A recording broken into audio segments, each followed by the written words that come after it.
Fui obligada a invitarte, pero no pienses que tu presencia hace diferencia. Cecilia me dijo esto mirándome directamente a los ojos, sin parpadear, como si fuera lo más natural del mundo. Sus palabras cayeron sobre la mesa como piedras en un estanque, creando ondas que se extendieron por todo el comedor.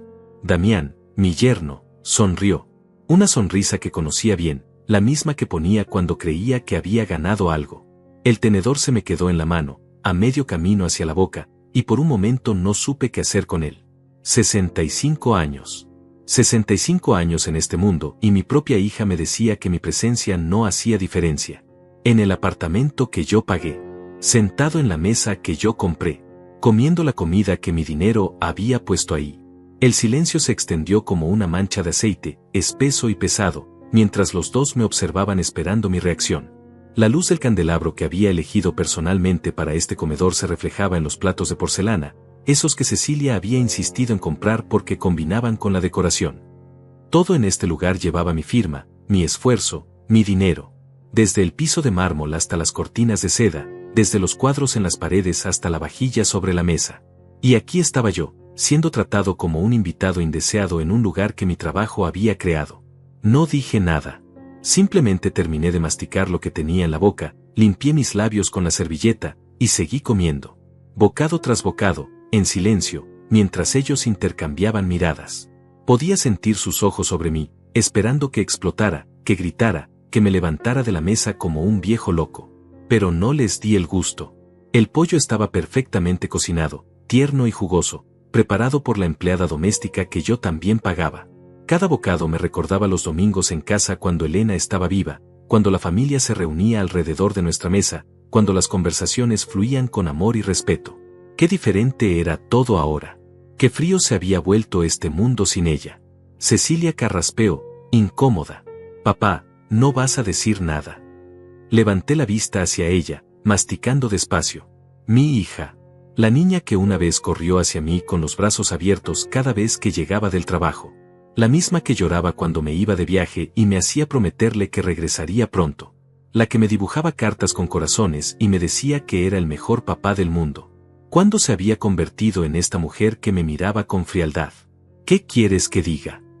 Bueno, yo solo estaba siendo honesta contigo. Mamá siempre decía que la honestidad era importante en la familia. Ahí estaba, usando a su madre muerta para justificar su crueldad. Elena había sido todo lo opuesto a lo que Cecilia era ahora. Elena había sido bondad pura, generosidad sin límites, amor incondicional. Si estuviera viva, se habría avergonzado de lo que nuestra hija se había convertido. Elena nunca habría permitido que me hablaran así, nunca habría tolerado esta frialdad, esta falta de respeto. Damián se sirvió más vino, un Rioja que yo había traído de mi última visita a España. Sus movimientos eran deliberados, calculados, como si estuviera disfrutando cada segundo de mi humillación. Este hombre que había llegado a nuestras vidas hace 5 años, que había conquistado a mi hija con promesas y sonrisas, que poco a poco había ido envenenando su corazón contra mí. Recordé la primera vez que lo conocí. Cecilia lo había traído a casa un domingo, radiante de felicidad, presentándolo como el hombre de sus sueños. Yo había querido confiar en él, darle el beneficio de la duda. Después de todo, si mi hija lo amaba, debía tener algo bueno. Pero desde el primer día, algo en sus ojos me había puesto nervioso. Una frialdad, una calculación que se escondía detrás de sus sonrisas perfectas. Terminé mi plato en completo silencio. Cada bocado fue una decisión consciente, cada movimiento del tenedor un acto de dignidad. No iba a darles el espectáculo que esperaban. No iba a rogarles cariño ni explicaciones. Ya había rogado demasiado en mi vida. El reloj de pared marcaba las 9:30.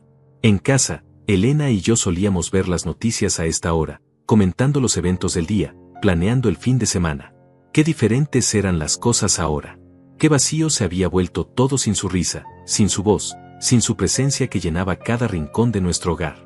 Me levanté de la mesa, tomé mi chaqueta del respaldo de la silla, y me dirigí hacia la puerta. Mis pasos resonaron en el piso de mármol, cada uno un eco de mi determinación. Cecilia me siguió con la mirada, con esa expresión de sorpresa que ponía cuando las cosas no salían como ella esperaba. ¿Ya te vas?, preguntó, pero en su voz no había preocupación, solo curiosidad. Sí, me voy. Mi voz sonó más tranquila de lo que me sentía por dentro. Gracias por la cena. Abrí la puerta y salí al pasillo. El aire acondicionado del edificio me golpeó la cara, un contraste frío después del ambiente cálido del apartamento. Mientras esperaba el ascensor, pude escuchar sus voces del otro lado de la puerta, hablando en voz baja, probablemente analizando mi reacción. ¿Estarían decepcionados de que no había explotado? ¿Estarían planeando su próximo movimiento? El ascensor llegó y me subí, viendo cómo los números descendían lentamente. Piso 12, 11, 10. Cada piso era una reflexión, cada número un paso más lejos de la humillación que acababa de vivir. En el espejo del ascensor vi mi reflejo, un hombre de 65 años, con el cabello gris pero aún abundante, con los ojos que Elena solía decir que brillaban con determinación. Pero ahora, en este momento, solo veía cansancio. Cuando llegué a mi coche, me quedé sentado en el asiento del conductor durante varios minutos, con las manos sobre el volante, respirando profundamente. La ciudad se extendía ante mí, llena de luces y vida, pero yo me sentía completamente solo. No era la primera vez que Cecilia me trataba mal, pero esta vez había sido diferente. Esta vez había sido deliberado, calculado, cruel. Las calles estaban relativamente vacías para un martes por la noche. Conduje despacio, sin prisa, observando las casas iluminadas, imaginando las familias que cenaban juntas, que se reían juntas, que se amaban sin condiciones. Una vez yo había tenido eso. Una vez mi hogar había sido un refugio de amor y comprensión. Encendí el motor y conduje hacia mi casa, esa casa grande y vacía que había compartido con Elena durante 30 años. Cada habitación estaba llena de recuerdos, pero también de silencio. Un silencio que se había vuelto ensordecedor desde que Elena murió hace 3 años. El cáncer se la había llevado lentamente, pero incluso en sus últimos días, había sido más amorosa y considerada que mi propia hija. Al llegar a casa, encendí solo las luces necesarias. La casa parecía demasiado grande para un solo hombre, pero no podía imaginarme viviendo en otro lugar. Aquí habían estado nuestros mejores momentos, nuestras conversaciones más profundas, nuestros sueños compartidos. Aquí Elena me había enseñado lo que significaba ser verdaderamente amado. Esa noche, sentado en mi sillón favorito, con un whisky en la mano, tomé una decisión que cambiaría todo. Ya no iba a ser el padre que ruega por migajas de cariño. Ya no iba a ser el hombre que financia la vida de quienes lo desprecian. Ya no iba a ser víctima de la manipulación de mi propia sangre. El whisky quemaba suavemente mientras bajaba por mi garganta, pero no tanto como las palabras de Cecilia quemaban en mi memoria. Fui obligada a invitarte. Obligada. Como si yo fuera una carga, un deber desagradable que cumplir. Como si los años de sacrificio, de amor incondicional, de apoyo financiero y emocional no significaran nada. Al día siguiente, por primera vez en años, desperté con un propósito claro. Tenía trabajo que hacer. No había sido siempre así. Cuando Cecilia era niña, solía esperarme en la puerta cada vez que llegaba del trabajo. Corría hacia mí con esa sonrisa que iluminaba toda la casa, gritando papá, como si fuera lo más importante del mundo. Elena me recibía con un beso, y los tres nos sentábamos a cenar hablando de nuestros días, de nuestros sueños, de nuestros planes para el futuro. Pero todo cambió cuando Damián entró en nuestras vidas. Al principio, parecía un buen hombre, educado, trabajador, aparentemente enamorado de mi hija. Recordaba claramente la primera vez que había venido a casa. Había traído flores para Elena y una botella de vino para mí. Hablaba con respeto, miraba a los ojos, parecía genuinamente interesado en conocernos. Pero había algo en su mirada que me inquietaba, algo que no podía definir pero que me ponía en alerta. Elena había estado encantada con él. Dale una oportunidad, Héctor, me había dicho esa noche mientras nos preparábamos para dormir. Cecilia está feliz. No es eso lo que importa.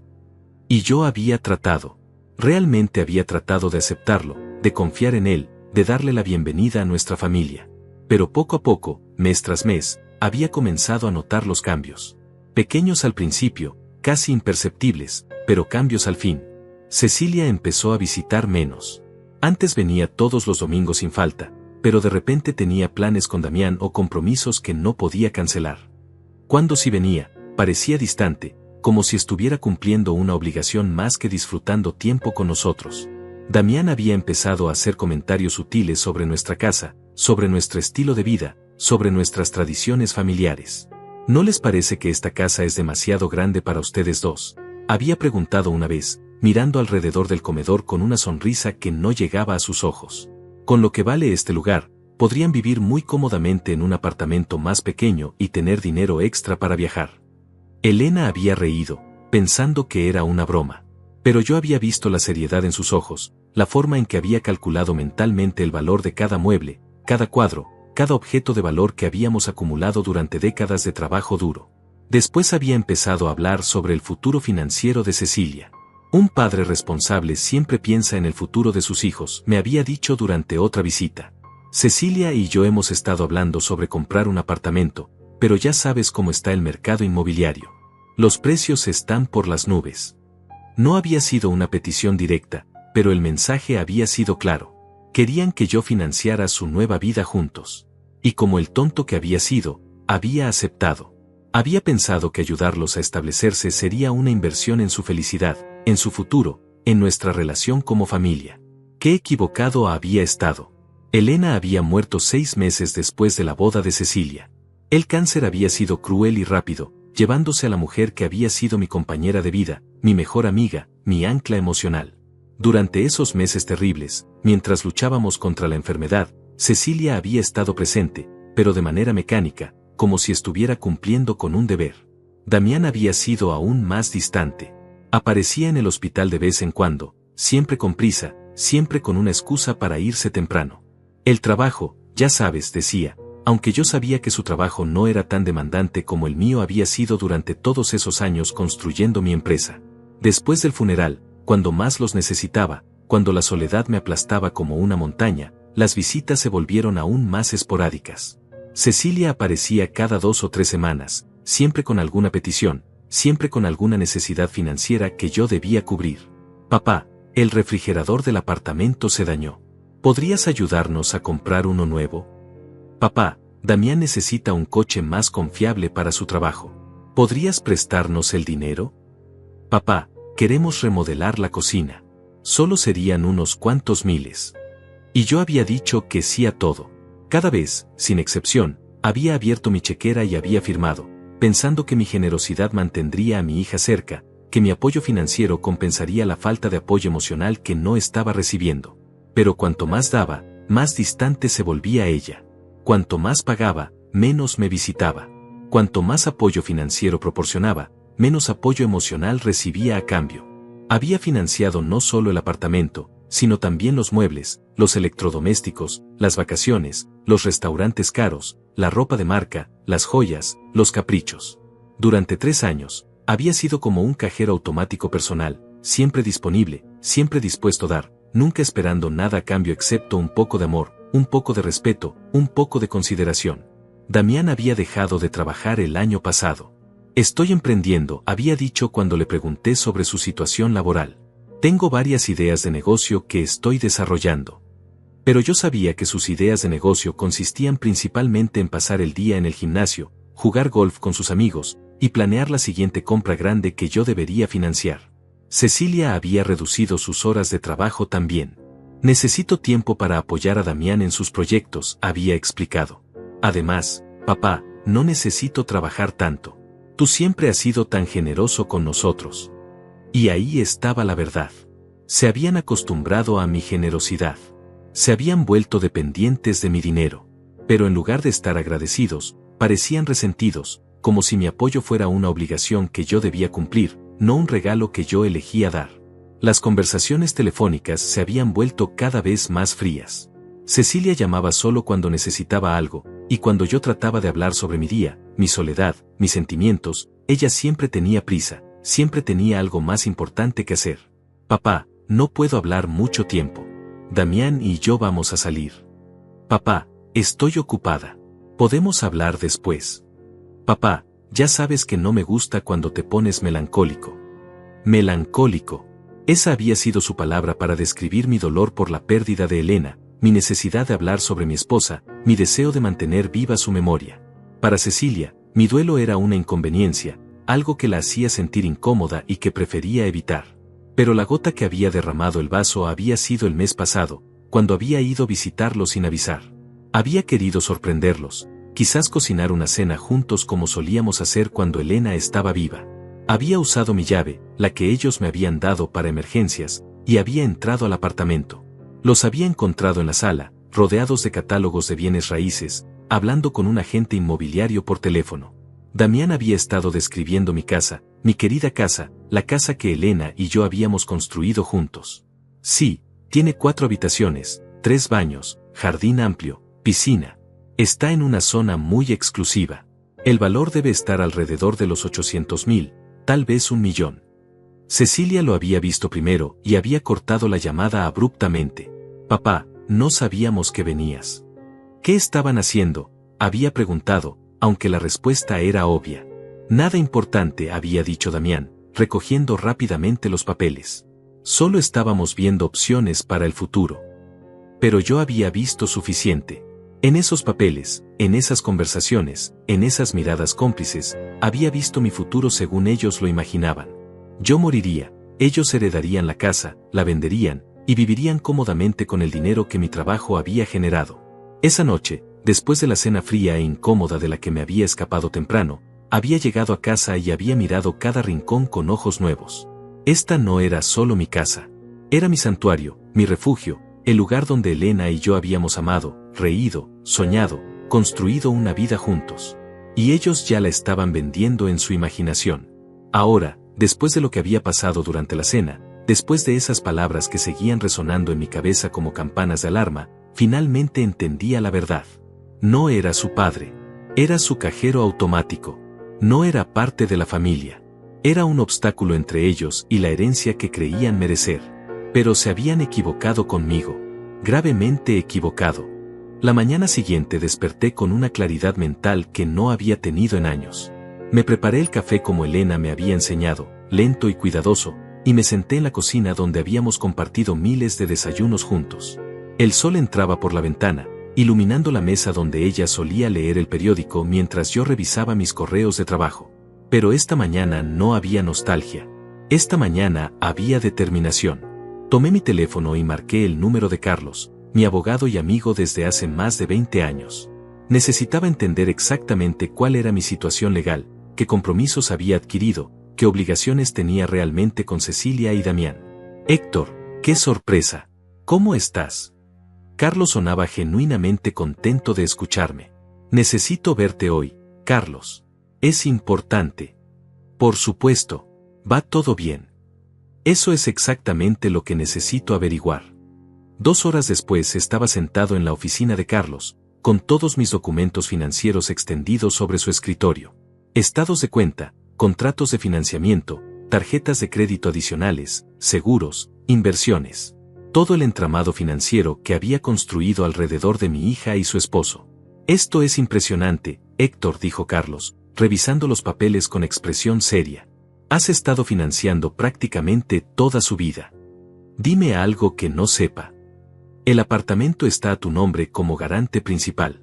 Las tarjetas de crédito adicionales están bajo tu responsabilidad total. El seguro del coche de él, también lo pagas tú. Incluso tienen una cuenta de gastos mensuales que tú alimentas automáticamente.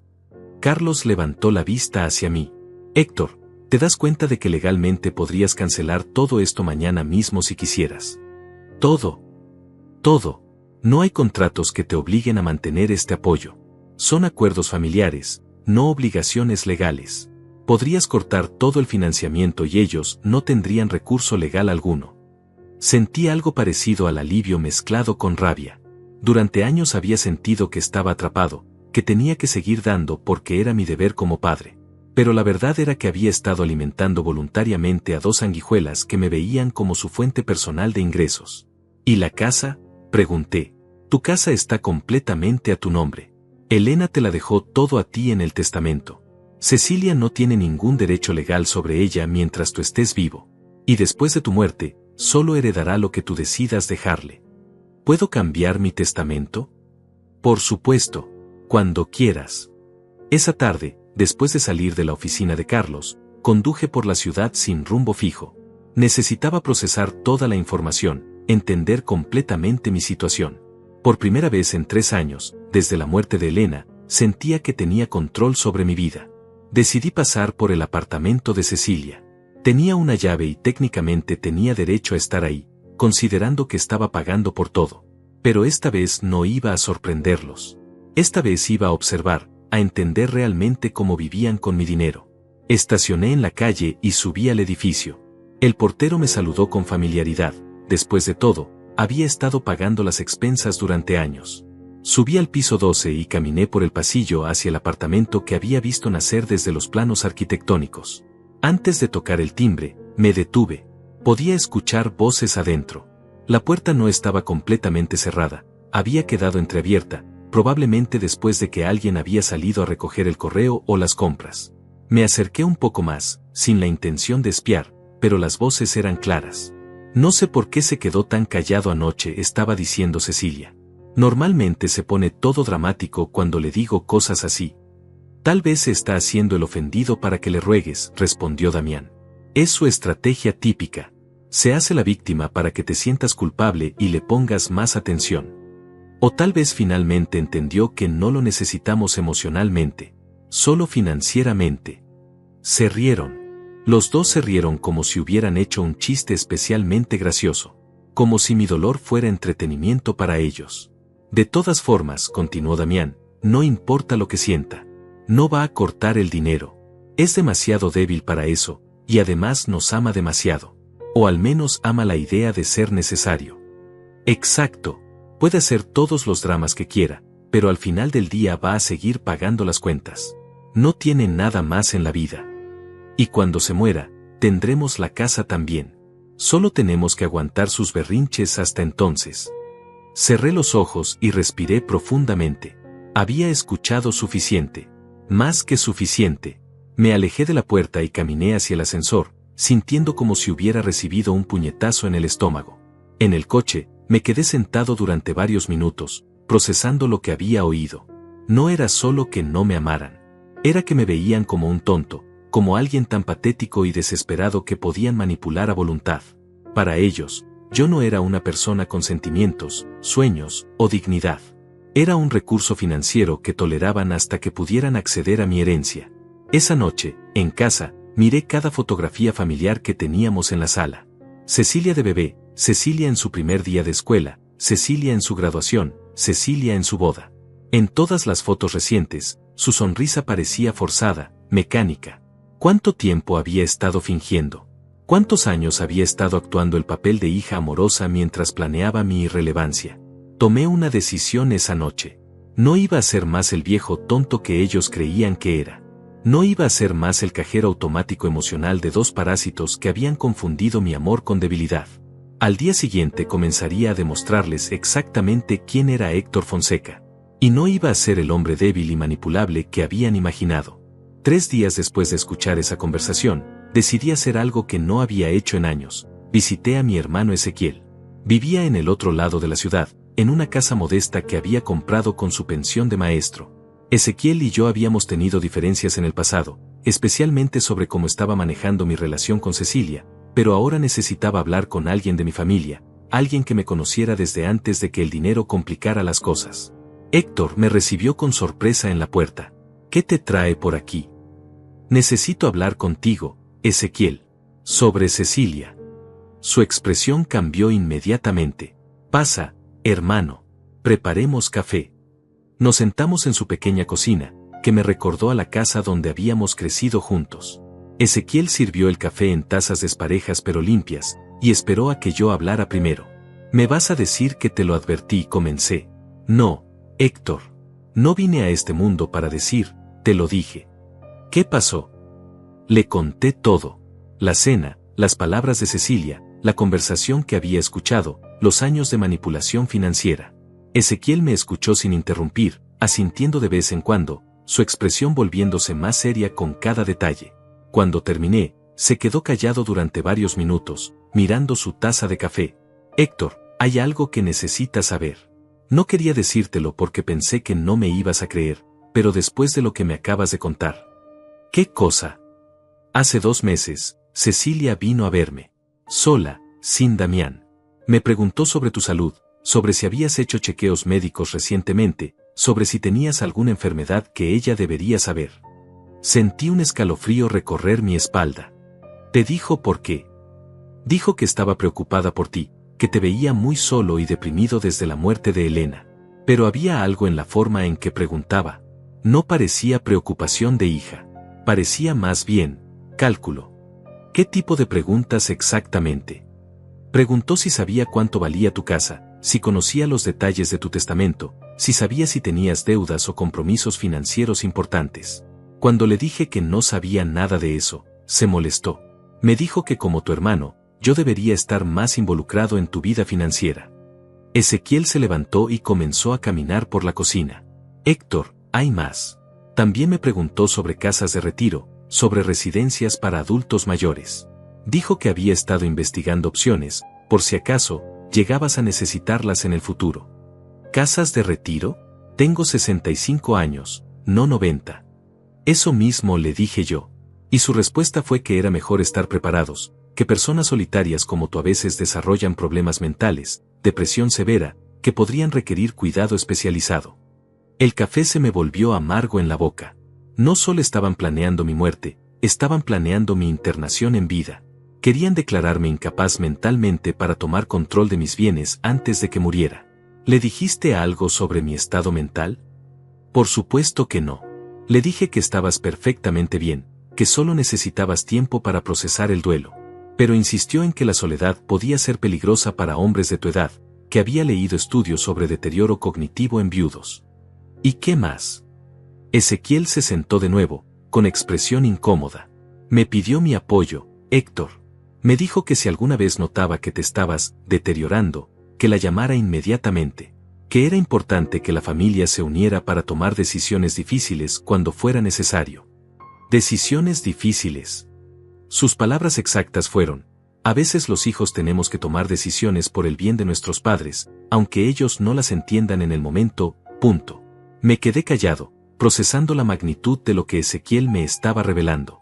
No era solo que me vieran como un cajero automático. Tenían un plan específico para eliminarme de la ecuación, ya sea esperando mi muerte natural o acelerando mi incapacitación legal. Hay algo más, continuó Ezequiel. Después de esa conversación, comencé a prestar más atención. He hablado con algunas personas del barrio donde vivías con Elena. Los vecinos me han contado que Cecilia y Damián han estado visitando la casa cuando tú no estás. ¿Qué? Aparentemente tienen llaves y van regularmente. Los han visto cargando cajas, midiendo habitaciones, tomando fotos. La señora Miriam, tu vecina de al lado, pensó que tal vez estaban ayudándote a organizar las cosas de Elena, pero cuando le mencioné que tú nunca habías hablado de eso, se preocupó. Sentí que la habitación giraba a mi alrededor. No solo estaban planeando mi futuro sin consultarme, ya estaban inventariando mis posesiones, preparándose para la liquidación de mi vida. Ezequiel, necesito tu ayuda. Lo que necesites, hermano. Quiero que vayas a la casa mañana cuando yo no esté. Observa qué están haciendo exactamente. Toma fotos si puedes, pero sin que te vean. Necesito evidencia de lo que están planeando. Vas a confrontarlos. Voy a hacer algo mejor que eso. Voy a demostrarles que subestimaron gravemente a su viejo tonto. Esa noche, de vuelta en casa, caminé por cada habitación con una perspectiva completamente nueva. Esta casa no era solo mi hogar, era el premio que ellos creían que ya habían ganado. Cada mueble, cada obra de arte, cada objeto de valor era algo que ya habían vendido mentalmente. En el estudio, abrí la caja fuerte que Elena y yo habíamos instalado años atrás. Adentro estaban todos nuestros documentos importantes: testamentos, pólizas de seguro, títulos de propiedad, certificados de inversión. Todo lo que Cecilia y Damián creían que conocían, pero en realidad no tenían idea de la magnitud real de mi patrimonio. Elena había sido más astuta de lo que ellos imaginaban. Había insistido en que mantuviéramos ciertas inversiones y propiedades en estructuras legales complejas, específicamente para protegerlas de situaciones como esta. Nunca sabes cuándo los hijos pueden cambiar, me había dicho una vez. El dinero hace cosas extrañas a las personas. Qué sabia había sido mi esposa. Qué bien me había preparado para este momento, sin que ninguno de los dos supiera que llegaría tan pronto. Tomé mi teléfono y llamé a Carlos. Héctor, es tarde. ¿Todo bien? Carlos, necesito que programes una reunión urgente. Mañana si es posible. Tengo decisiones importantes que tomar, y necesito que me expliques todas mis opciones legales. ¿Se trata de Cecilia? Se trata de mi futuro, y del de ellos. Después de colgar, Me serví un whisky y me senté en el sillón donde Elena solía leer por las noches. Podía sentir su presencia, como si estuviera aprobando lo que estaba a punto de hacer. No van a salirse con la suya, le dije al espacio vacío. No van a convertir nuestra vida en una transacción comercial. Al día siguiente comenzaría a ejecutar mi propio plan. Pero a diferencia del de ellos, el mío era legal, justificado, y completamente devastador. Cecilia y Damián estaban a punto de aprender que habían elegido al objetivo equivocado. La llamada de Ezequiel llegó al mediodía del día siguiente, mientras yo estaba en la oficina de Carlos revisando documentos legales. Héctor, tienes que escuchar esto. Llegué a tu casa a las 10 de la mañana y ya estaban ahí. Cecilia y Damián, con dos hombres que no reconocí. Uno parecía un tasador, el otro llevaba una cámara profesional. ¿Qué estaban haciendo? Fotografiando todo, hermano. Todo. Los muebles, las obras de arte, hasta los electrodomésticos. El tipo con la cámara tomaba fotos desde diferentes ángulos, como si fuera un catálogo de venta. Y Cecilia tenía una libreta donde iba anotando cosas. Carlos, que había estado escuchando la conversación en altavoz, negó con la cabeza. Eso es invasión de privacidad y posible preparación para fraude. Sigue, Ezequiel. Logré escuchar parte de su conversación. Estaban hablando sobre cuánto tiempo tomaría vender todo después de que tú ya no estés. Damián mencionó algo sobre acelerar el proceso si encuentran la forma de demostrar que no estás mentalmente capacitado para manejar tus propios bienes. Sentí la rabia crecer en mi pecho como lava hirviendo. Algo más. Cecilia le dijo al tasador que era importante tener todo evaluado porque su padre estaba mostrando signos de deterioro mental y que pronto necesitarían tomar decisiones legales difíciles. Dijo que querían estar preparados para cuando llegara el momento de proteger el patrimonio familiar. Carlos me miró con expresión seria. Héctor, esto es intento de fraude patrimonial. Están documentando tus bienes con la intención de reclamarlos basándose en una supuesta incapacidad mental que planean fabricar. ¿Qué opciones tengo? Varias, y todas legales. Pero necesitamos actuar rápido y en secreto. Pasamos las siguientes 3 horas diseñando una estrategia que Cecilia y Damián jamás verían venir. Carlos había trabajado casos similares antes y sabía exactamente cómo proteger mis intereses mientras les tendía una trampa legal perfecta. Primero, explicó Carlos, vamos a modificar todos tus documentos legales. Nuevo testamento, nuevos beneficiarios, nuevas estructuras de protección patrimonial. Todo bajo absoluto secreto. ¿Cuánto tiempo tomará? Puedo tener todo listo en una semana. Pero mientras tanto, necesitamos evidencia de lo que están haciendo. ¿Tienes cámaras de seguridad en la casa? Sí, pero están desactivadas desde que Elena murió. Me deprimía verlas. Las vamos a reactivar hoy mismo. Necesitamos grabar sus visitas no autorizadas. También vamos a instalar cámaras adicionales que ellos no conocen. Esa tarde, Carlos trajo a un técnico de confianza que instaló un sistema de seguridad completamente nuevo en mi casa. Cámaras ocultas en cada habitación, micrófonos discretos, todo conectado a un sistema de grabación digital que yo podía monitorear desde mi teléfono. Una cosa más, dijo Carlos antes de irse. Necesitamos un testigo imparcial de tu estado mental. Voy a programar una evaluación psicológica completa contigo. Cuando ellos traten de argumentar incapacidad mental, tendremos documentación médica reciente que pruebe lo contrario. 3 días después, el sistema de cámaras había capturado exactamente lo que esperábamos. Cecilia y Damián habían regresado, esta vez con un abogado. Los vi en la grabación, sentados en mi sala, discutiendo estrategias para tomar control de mis bienes. El problema es que está demasiado lúcido aún, decía el abogado.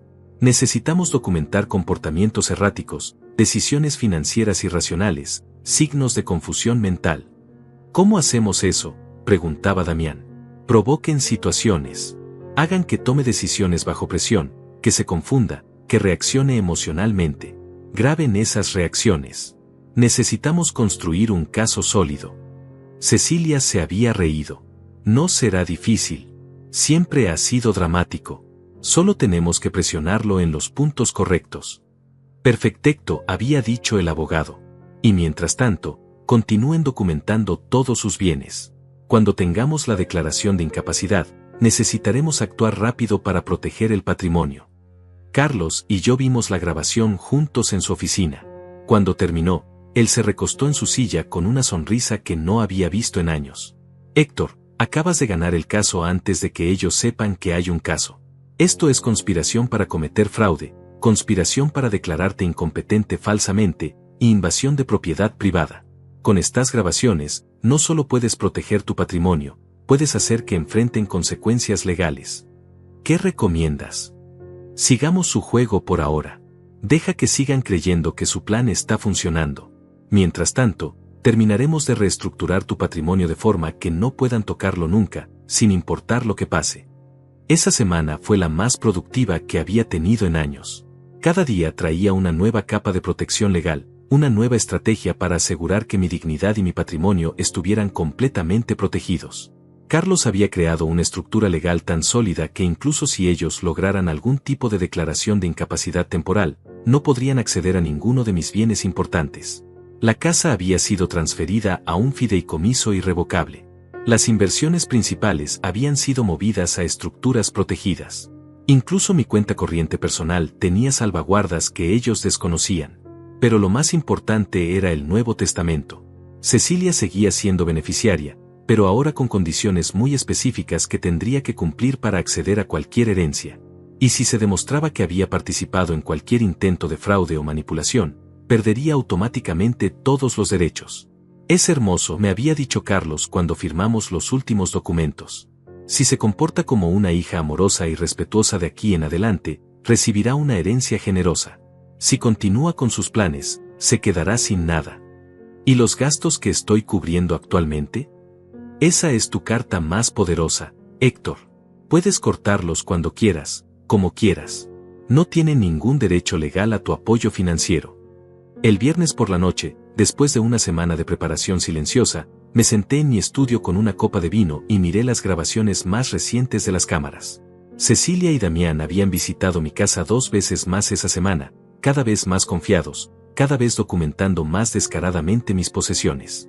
En la grabación más reciente, Damián había dicho algo que me había llenado de una calma fría y determinada. Una vez que tengamos control de todo esto, vamos a vender la casa inmediatamente. No quiero que queden rastros sentimentales de su vida anterior. ¿Y qué hacemos con sus cosas personales?, había preguntado Cecilia. Las mínimas necesarias para el asilo donde lo vamos a poner. El resto lo donamos o lo vendemos. Esa había sido la última gota. No solo querían mi dinero y mi casa. Querían borrar mi existencia, eliminar toda huella de la vida que Elena y yo habíamos construido juntos. Pero ellos no sabían que cada palabra había sido grabada. No sabían que cada plan había sido documentado. No sabían que mientras ellos conspiraban en la sombra, yo había estado construyendo un muro legal impenetrable alrededor de mi vida y mi dignidad. Al día siguiente sería sábado. Un día perfecto para comenzar la fase final de mi plan. El sábado amaneció despejado y silencioso. Me levanté temprano, como había hecho durante décadas cuando dirigía mi empresa, y preparé mi desayuno con la misma meticulosidad con que había planificado cada movimiento de la semana anterior. Hoy comenzaría la ejecución de lo que Carlos había llamado la operación limpieza. A las 8 en punto, hice la primera llamada. Buenos días, habla Héctor Fonseca. Necesito cancelar inmediatamente el financiamiento del apartamento en la Torre Esmeralda, cuenta número. La ejecutiva del banco sonó sorprendida.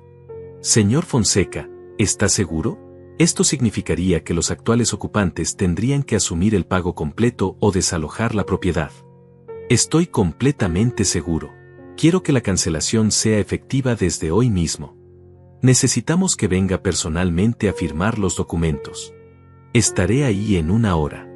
La segunda llamada fue a la compañía de tarjetas de crédito. Quiero cancelar todas las tarjetas adicionales asociadas a mi cuenta principal. Sí, todas. No hay fraude. Es una decisión personal y definitiva. La tercera llamada fue a la compañía de seguros del coche de Damián. Cancelo la póliza efectiva inmediatamente. Sí, entiendo que el vehículo quedará sin cobertura. Una tras otra, durante 2 horas, fui cortando metódicamente cada cordón financiero que me ataba a ellos. La cuenta de gastos mensuales, cerrada. El seguro médico privado que les pagaba, cancelado. La membresía del gimnasio de Damián, suspendida. Hasta el servicio de streaming de películas que financiaba, eliminado. Carlos me había acompañado al banco para asegurar que todo el proceso fuera completamente legal y documentado. Mientras esperábamos que procesaran los últimos papeles, recibí una llamada de Ezequiel. Héctor, están en tu casa otra vez. Pero esta vez hay más gente. Parece que trajeron una empresa de mudanzas. ¿Una empresa de mudanzas? 3 hombres con cajas y material de embalaje. Los vi entrar por la puerta principal como si fueran los dueños del lugar. Le dije a Carlos lo que estaba pasando. Su expresión se endureció. Eso es allanamiento y intento de robo. ¿Las cámaras están grabando? Todo está siendo documentado. Perfecto. Deja que sigan. Cada movimiento que hagan está construyendo nuestro caso. A las 11 de la mañana, había completado todas las cancelaciones financieras. Según mis cálculos, Cecilia y Damián descubrirían el primer problema cuando trataran de usar las tarjetas de crédito para almorzar. El segundo golpe vendría cuando el banco los contactara sobre el apartamento. El tercero sería esta tarde, cuando se dieran cuenta de que ya no tenían acceso a los fondos de gastos mensuales. Conduje hacia mi casa, pero me detuve a 2 cuadras de distancia. Quería observar la situación antes de hacer mi aparición. Efectivamente, había una camioneta de mudanzas estacionada frente a mi casa, y pude ver movimiento a través de las ventanas. Mi teléfono sonó. Era un número que no reconocía. Papá. La voz de Cecilia sonaba tensa. Hay algo extraño pasando con las tarjetas de crédito. No funcionan. Qué raro, respondí con calma. ¿Estás segura de que las estás usando correctamente? Por supuesto que sí. Las he usado 1000 veces. Pero ahora dicen que la cuenta está cerrada. Tal vez sea un error del banco. ¿Por qué no hablas con ellos? Ya lo hice. Dicen que tú cancelaste las tarjetas esta mañana. Eso no puede ser cierto, ¿verdad? El momento había llegado. El momento de la verdad que había estado esperando durante días. No, Cecilia. No es un error. Cancelé las tarjetas esta mañana. Hubo un silencio largo del otro lado de la línea.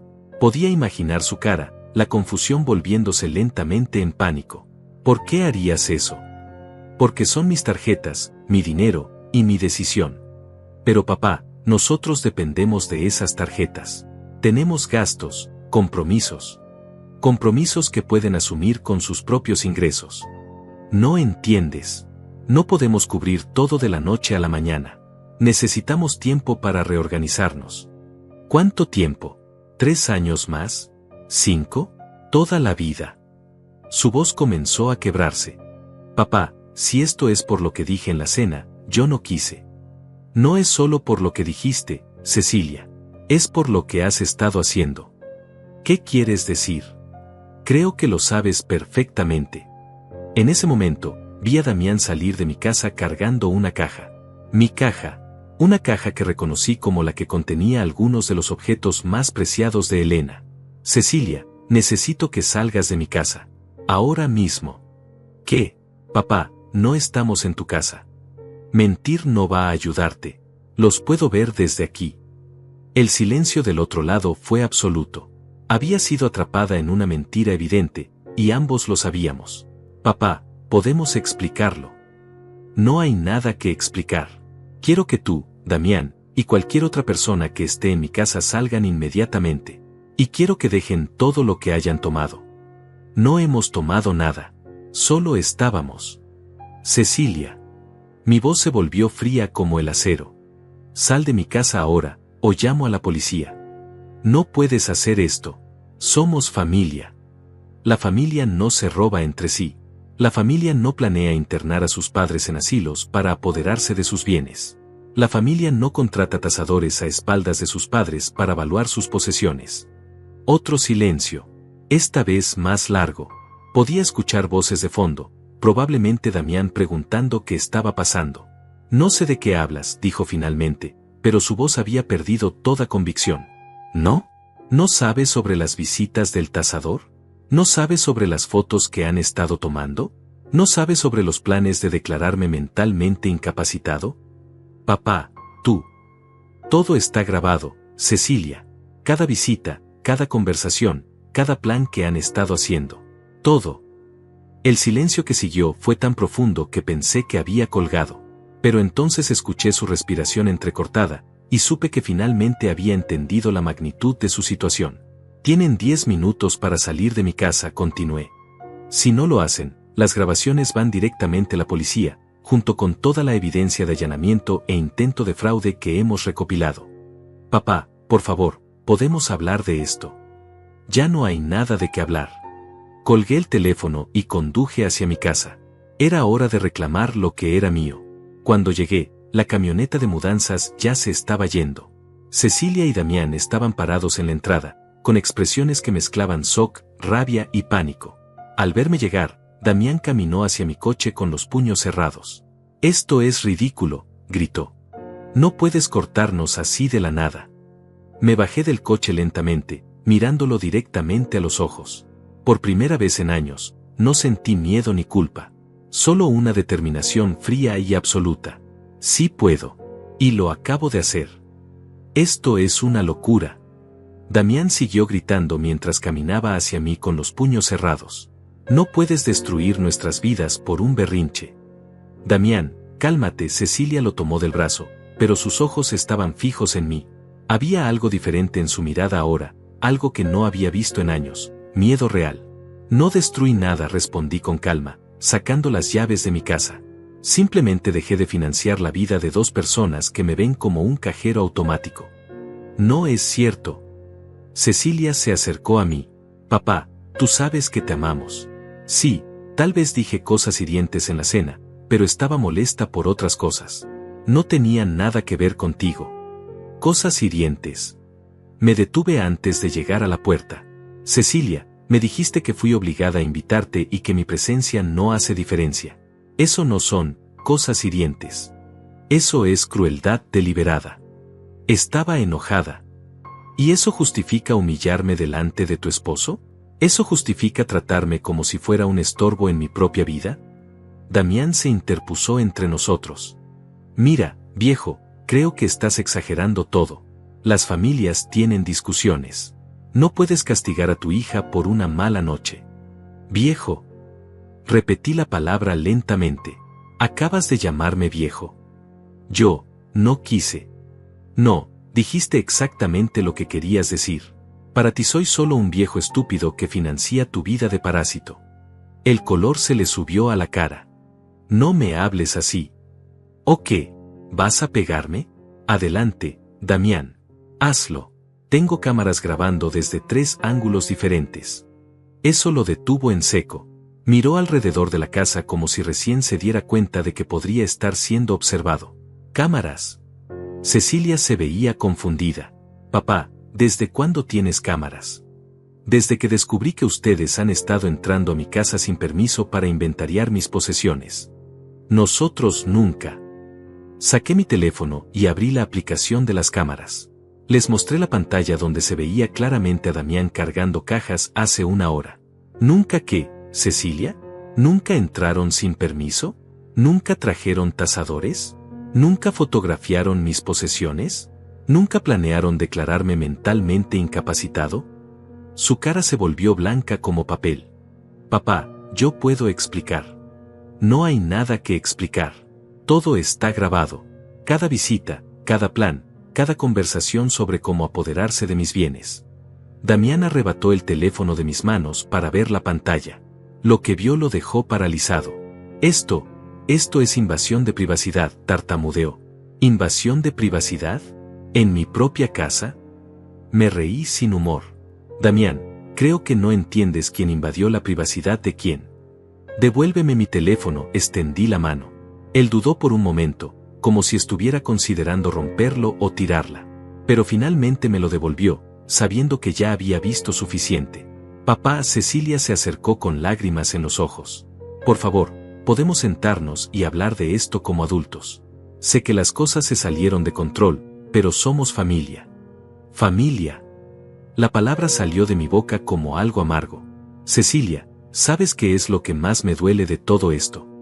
Ella negó con la cabeza, con las lágrimas corriendo por sus mejillas. No es el dinero. No son las mentiras. No es ni siquiera que hayan entrado a mi casa sin permiso. Lo que más me duele es que tu madre te crió mejor que esto. No metas a mamá en esto. ¿Qué no meta a tu madre? Tu madre está en todo esto. Cada vez que miro lo que te has convertido, pienso en lo decepcionada que estaría Elena. Ella sacrificó tanto para darte una educación, para enseñarte valores, para convertirte en una mujer de bien. Yo soy una mujer de bien. ¿Una mujer de bien planea internar a su padre en un asilo para robar su herencia? ¿Una mujer de bien contrata abogados para declarar mentalmente incapacitado a su propio padre? ¿Una mujer de bien trata a su padre como un estorbo que debe tolerar hasta que se muera? Cecilia se quedó callada, con la boca abierta. Sabía que no podía negar nada de lo que estaba diciendo. Sí, Cecilia. Tengo grabadas sus conversaciones con el abogado. Sé exactamente lo que estaban planeando. Damián y ella intercambiaron miradas de pánico. Papá, escúchame. No. Mi voz se volvió firme como roca. Ya terminé de escuchar. Durante 3 años he escuchado excusas, justificaciones, mentiras. Ya terminé. ¿Qué quieres que hagamos? Quiero que salgan de mi propiedad. Quiero que me devuelvan las llaves de mi casa. Y quiero que no vuelvan a contactarme a menos que sea para disculparse sinceramente por todo lo que han hecho. ¿Y el apartamento?, preguntó Damián. ¿Los gastos? Todo. Todo cancelado. Desde hoy, se hacen cargo de sus propias vidas. No podemos pagar el apartamento sin tu ayuda. Cecilia estaba llorando ahora descontroladamente. Nos van a desalojar. Entonces busquen trabajo. Los dos. Como hacen las personas normales que no tienen un padre que les pague todo. Damián ha estado buscando trabajo. ¿Jugando golf es buscar trabajo ahora? Damián se puso rojo de vergüenza y rabia. He estado desarrollando contactos profesionales. En el gimnasio que yo pago, jugando golf con palos que yo compré, usando ropa que mis tarjetas de crédito financiaron. Esto es injusto. Cecilia se acercó a mi suplicante. Papá, por favor, dame una oportunidad de arreglar las cosas. Cecilia, has tenido 3 años para arreglar las cosas.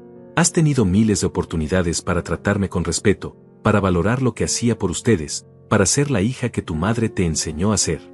Puedo cambiar. Tal vez sí puedas. Pero tendrás que demostrármelo desde la independencia, no desde la dependencia financiera. No entiendes. Sin tu ayuda lo vamos a perder todo. Me detuve y la miré directamente a los ojos. Cecilia, ¿te das cuenta de lo que acabas de decir? Ella me miró confundida. Acabas de admitir que lo único que te importa de mí es mi dinero.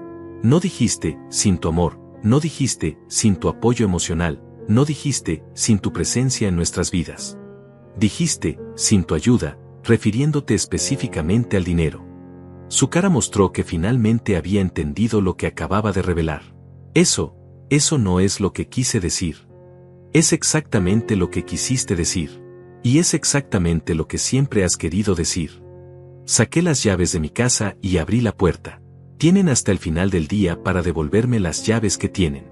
Si no lo hacen, cambio las cerraduras y presento cargos por allanamiento. Papá. Y Cecilia, me detuve en el umbral. La próxima vez que quieras hablar conmigo, asegúrate de que sea porque realmente quieres a tu padre en tu vida, no porque necesitas algo de él. Entré a mi casa y cerré la puerta con llave. A través de la ventana los vi quedar separados en el jardín durante varios minutos, hablando en voz baja, probablemente tratando de entender cómo habían perdido el control tan completamente. Finalmente se fueron. Por primera vez en años, mi casa estaba en silencio, pero era un silencio de paz, no de soledad. Ya no era más un rehén. Ya no era más víctima. Era el dueño de mi destino. Los primeros días después del confronto fueron extraños. La casa se sentía diferente, como si hubiera sido liberada de una presencia tóxica que llevaba años contaminando el ambiente. Me desperté el lunes por la mañana sin esa sensación de ansiedad en el estómago que había tenido durante meses, preguntándome qué nueva manipulación o humillación me esperaría ese día. Carlos me llamó a primera hora. Héctor, necesito contarte algo. Cecilia vino a mi oficina ayer por la tarde. ¿Qué quería? Quería saber si había alguna forma legal de revertir las cancelaciones de financiamiento. Le expliqué que no tenía ningún derecho legal a tu apoyo financiero, y que todas las acciones que tomaste fueron completamente legales. ¿Cómo reaccionó? Al principio con rabia, después con desesperación. Me ofreció pagarme para que te convenciera de reconsiderar tu decisión. Cuando le dije que eso sería antiético, se quebró y comenzó a llorar. Llorar. Héctor, creo que finalmente está entendiendo la magnitud de lo que perdió. No solo el dinero, sino a ti. Me dijo que nunca había visto tan determinado y que por primera vez en su vida tiene miedo de haberte perdido para siempre. Era extraño escuchar eso. Durante años había rogado por una señal de que realmente le importaba, y ahora que finalmente la tenía, ya no sentía la necesidad desesperada de su amor que había dominado mi vida durante tanto tiempo. Te dijo algo sobre las llaves. Las dejó en mi oficina. Aparentemente las depositó ahí porque tenía miedo de venir a tu casa después de lo que pasó. Esa tarde fui a recoger las llaves a la oficina de Carlos. Eran 3 copias, una que les había dado hace años para emergencias, y 2 más que aparentemente habían hecho sin decirme. El hecho de que hubieran hecho copias adicionales en secreto confirmaba que sus visitas no autorizadas habían estado planeadas durante mucho tiempo. Con las llaves de vuelta en mi poder, me sentí como si hubiera recuperado no solo mi hogar, sino mi dignidad. Esa noche caminé por cada habitación de la casa, no con la nostalgia dolorosa que había sentido durante los últimos 3 años, sino con una sensación de renovación. En el dormitorio que había compartido con Elena, me senté en su lado de la cama y por primera vez desde su muerte, no sentí ese vacío aplastante. En cambio, sentí su presencia de una manera diferente, como si estuviera orgullosa de lo que había hecho, como si finalmente hubiera encontrado el camino que ella habría querido que tomara. Lo hice, Elena, le dije al espacio vacío. Finalmente encontré mi dignidad otra vez. La semana siguiente decidí hacer algo que no había hecho en años. Salí solo. No a manejar sin rumbo pensando en mis problemas, sino a vivir. Fui al teatro, a un concierto, a cenar a un restaurante elegante donde Elena y yo solíamos ir para celebrar aniversarios. En el restaurante, el mesero me reconoció. Señor Fonseca, hacía mucho que no lo veíamos. ¿Cómo está la señora Elena? Elena murió hace 3 años, le dije sin la punzada de dolor que solía acompañar esas palabras. Lo siento mucho, señor. No sabía. Gracias. Pero esta noche estoy celebrando algo. ¿Puedo preguntar qué? Estoy celebrando que finalmente aprendí a valorarme a mí mismo tanto como ella me valoraba. El mesero sonrió sin entender completamente, pero pude ver que algo en mi actitud le había transmitido una sensación de tranquilidad y propósito que hacía tiempo no tenía. Durante la cena, pensé en todos los años que había perdido rogando por el amor de personas que solo me veían como un recurso. Pensé en todas las veces que había sacrificado mi dignidad esperando que mi generosidad fuera recompensada con cariño genuino. Pero también pensé en Elena, en cómo ella me había amado incondicionalmente, sin pedir nada a cambio excepto que fuera yo mismo. Había tenido tanto miedo de estar solo después de su muerte que había permitido que Cecilia y Damián me trataran como un objeto antes que enfrentar la soledad. Ahora entendía que había una diferencia enorme entre estar solo y sentirse solo. Durante los últimos 3 años había estado rodeado de personas que me hacían sentir terriblemente solo. Ahora estaba físicamente solo, pero me sentía completo por primera vez en años. El viernes por la noche, Ezequiel vino a visitarme. Trajo una botella de vino y cocinamos juntos como solíamos hacer cuando éramos jóvenes, antes de que la vida nos llevara por caminos diferentes. Te ves diferente, hermano, me dijo mientras compartíamos la cena en mi comedor. ¿Diferente cómo? Más joven. Más. Tú. Durante años has parecido como si estuvieras cargando el peso del mundo en los hombros. Estaba cargando el peso de 2 adultos que se negaban a crecer. ¿Has sabido algo de ellos? Nada. Y está bien así. ¿No extrañas a Cecilia? La pregunta me hizo reflexionar. Extraño a la niña que era. Extraño a la hija que podría haber sido. Pero no extraño a la mujer en la que se convirtió. Tal vez cambie. Tal vez esto la haga reflexionar. Tal vez. Pero si cambia, tendrá que ser por ella misma, no para recuperar mi dinero. Y tendrá que demostrarme que el cambio es real y duradero. ¿Y si nunca cambia? Entonces seguiré viviendo mi vida con dignidad, rodeado de personas que me valoran por quien soy, no por lo que puedo darles. Esa noche, después de que Ezequiel se fue, me senté en mi estudio a escribir. No una carta, no un documento legal, sino algo para mí mismo. Una especie de declaración de independencia emocional. Escribí sobre los años de manipulación, sobre el miedo a la soledad que me había hecho tolerar el irrespeto, sobre la diferencia entre el amor genuino y la dependencia financiera disfrazada de cariño filial. Escribí sobre Elena y cómo su amor me había enseñado lo que realmente valía, como su memoria me había dado la fuerza para finalmente poner límites y recuperar mi dignidad. Escribí sobre el futuro, sobre los planes que quería hacer, los lugares que quería visitar, las experiencias que quería tener, las personas nuevas que quería conocer. Por primera vez en años, tenía planes que no giraban alrededor de las necesidades o caprichos de otras personas. Tenía sueños que eran míos, recursos que podía usar para mi propia felicidad, tiempo que podía dedicar a actividades que realmente me llenaban de satisfacción. Al final de la semana, había tomado una decisión importante. Iba a viajar. Elena y yo habíamos hablado durante años de conocer Europa, de pasar tiempo en esas pequeñas ciudades italianas que veíamos en las películas, de caminar por los museos de París, de ver el atardecer desde las islas griegas. Nunca lo habíamos hecho porque siempre había algo más urgente, más importante, más necesario. El trabajo, la familia, las responsabilidades.